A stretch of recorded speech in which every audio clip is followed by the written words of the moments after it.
I don't see any circumstance where violence against women would be acceptable. In Australia, it has never been culturally acceptable to be violent against women.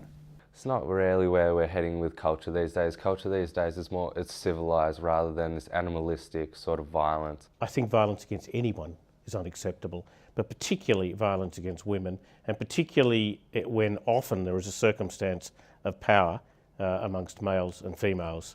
I think that using that power to undertake violence is just totally unacceptable.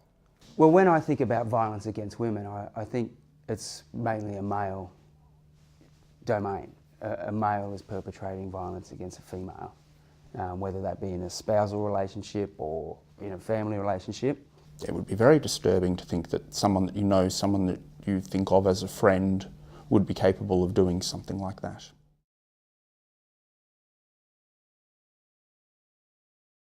There are some cultures that do view males as superior to females in one sense, that there's a requirement to adhere to directions from males more so than females. I think that creates an even greater responsibility for the men on the campus. It's more like they're trying to produce an alpha male sort of situation, which isn't a desirable sort of thing in this society, valuing one's own above another. Attitudinally, it's easy to, if women are discriminated against, it's easy then to take the next step to say, well, coercion and violence is acceptable in those sets of circumstances. That's not something you do with people that you see as equals, or that where you have a framework which values each individual.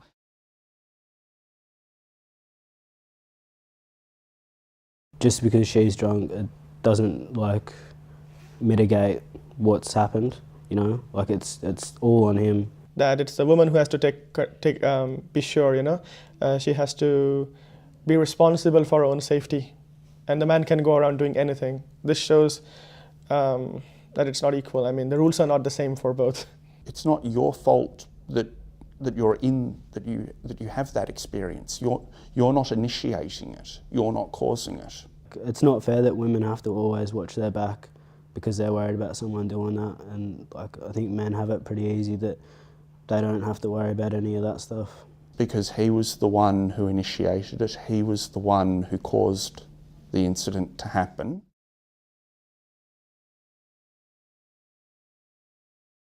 Often you'll hear, oh, she was really drunk, or he was really drunk. So, it doesn't excuse your behaviour. If someone's laying half conscious, then you help them out, you don't have sex with them. Anyone should have the common sense that consent needs to be given. And if she's passed out, consent is impossible to give. To me, if you sat in front of the magistrate and say, Your Worship, I was drunk, what do you think the magistrate would say? He would say, well, that's no reason to break the law, is it? Just like getting behind a car while exceeding 0.05 is any excuse. It's not. Everyone knows the law. So you chose to break it. Your behaviour that may have been instigated by alcohol broke it, but it still broke the law. Well, he chose to drink, so then he chooses to accept those consequences.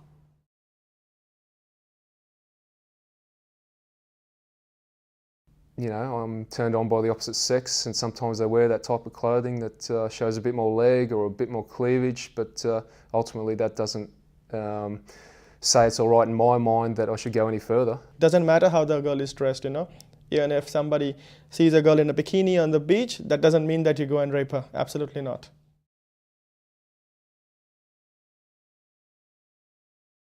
Just because you're involved, you might be living with a partner, or just dating a partner, and it doesn't automatically mean there's a green light to further sexual activities. There's always got to be a consent from both parties, some clear boundaries and so forth. Even if they're still in a relationship, if she doesn't want to have any sexual relations with him, she doesn't have to. It's a personal choice.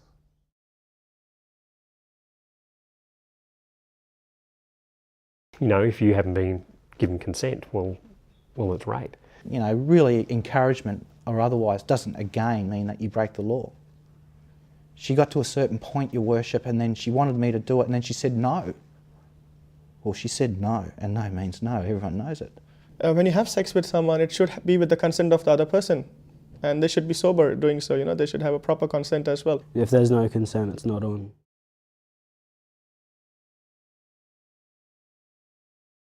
Even if a woman is in the position of saying, oh, well, you know, I was drunk and so on and so forth, you need to see that that's something which in a sense you need to take the woman seriously and respect the fact that she has those views. But that's not a good reason to say, well, you know, that's acceptable. So a lot of students that I come across, for instance, will say, well, I didn't want to say anything because I'd get him into trouble. Often we get that coming across our table, but the situation escalates until it becomes a problem for them. I put myself in a really bad situation, and she said, I'll learn from that, and I won't do that again. But I'm not going any further with it, and I'm not, you know. And she knew who was involved, but didn't sort of want to go any further. And that's tough for staff as well, because you just hope that there's someone out there who's done this, and you know, do they think that's okay? Yeah, I think the female will be in a much more vulnerable position than the male at the initial point. Really, people who have more power and control are able to shape the culture and shape what other people think. Some people might not report it because they think that Report what? Like report these sort of incidences, I guess, to leaders, because they think that person might have that male might have a bigger sway than they do in that community.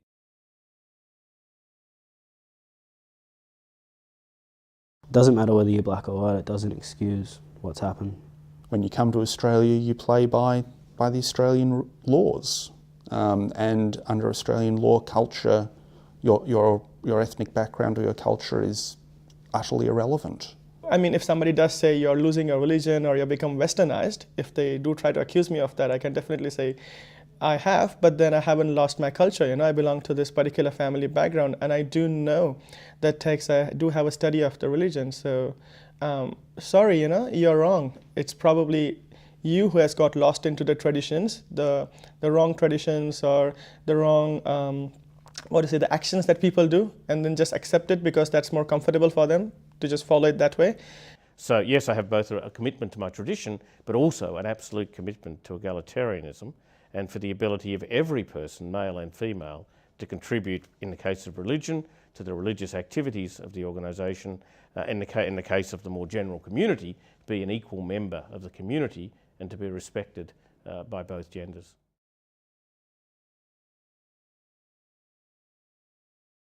Young men and women who have a social conscience, who have, I guess, know their place in the world and want to make a difference. I've always been a supporter of marginalised communities, so that's where I get my ideas from, and I see myself as being able to see right from wrong, and if something's wrong, then it's clearly wrong. I care about the prevention of violence against women because I feel that women are marginalised in the community amongst other groups, and it's something I'd like to see eventually eradicated from society.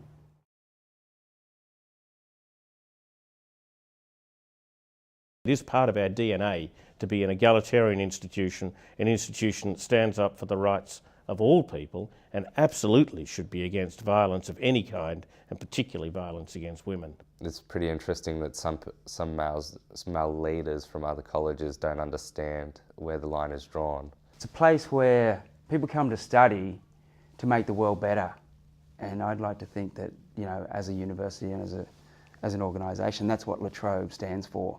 I'm sure there's lots of people that go to the university that don't live on college, but they don't want to support that sort of behaviour.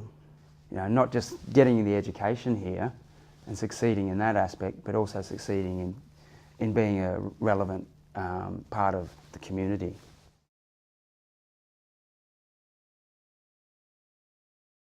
And I would also like to talk to those guys who are committing the violence that it's totally unmanly to do so. It's really against your culture as well.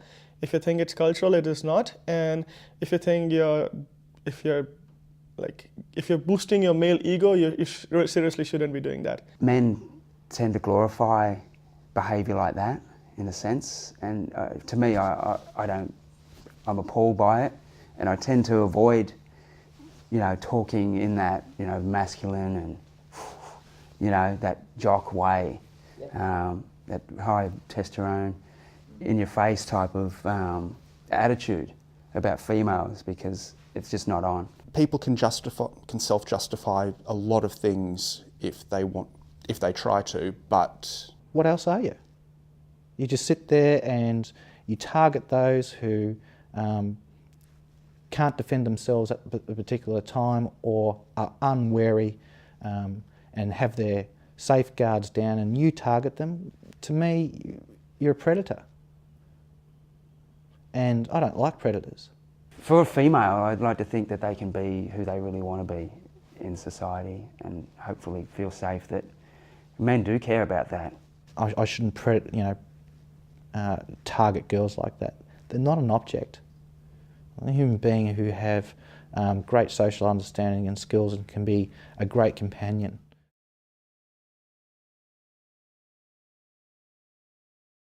If you're any sort of friend or any sort of human being at the end of the day, I guess that if someone you think's in a situation that isn't right, then ask questions and find out if there's something you can do or should do to possibly intervene. On campus, especially in O Week, the culture of the college is determined by the leaders and how they act. And first you see how leaders act in this sort of community, because it's maybe their first time moving out of home. if there was a woman here on an international student visa who submitted a complaint about a sexual assault, she should expect the full support of La Trobe University. I think it's very important that there are proper processes and that those processes are respected and taken seriously. If it was in a situation where you could see it coming and then I didn't do anything and something happened, I couldn't live with myself. The culture can shift and that people can change. So La Trobe University has a very strong stance of preventing incidents of violence against women.